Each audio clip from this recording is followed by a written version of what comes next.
विपक्ष के नेता राहुल गांधी के इस बार दौरे पर मुख्यमंत्री हिमता बिस्वा सरमा ने कहा 28 दिनों के बाद आखिरकार राहुल गांधी आ रहे। भूपेन हजारिका के समय कांग्रेस से कोई नहीं आया था, फिर भी इस बार जुबिन के लिए राहुल गांधी 28वें दिन आ रहे और मैं उनका स्वागत करता हूँ। मुख्यमंत्री ने इस दौरे को महत्वपूर्ण बताया और उम्मीद जताई कि यह कार्यक्रम राज्य के विकास और सौहार्द को बढ़ा।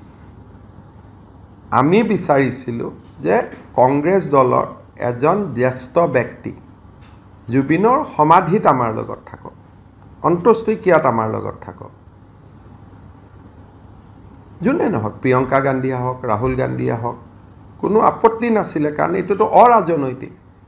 আজিও আহিছে, আমি ভাল পাইছোঁ, খালি 28 দিনৰ পিছত আহিছে, সেইটো আমি মনত ৰাখিব লাগে। ভূপেন হাজৰিকাৰ ক্ষেত্ৰত একেবাৰে নাহিলে, জুবিনৰ ক্ষেত্ৰত যি নহওক 28 দিনৰ মূৰত আহিব বুলি শুনিছোঁ।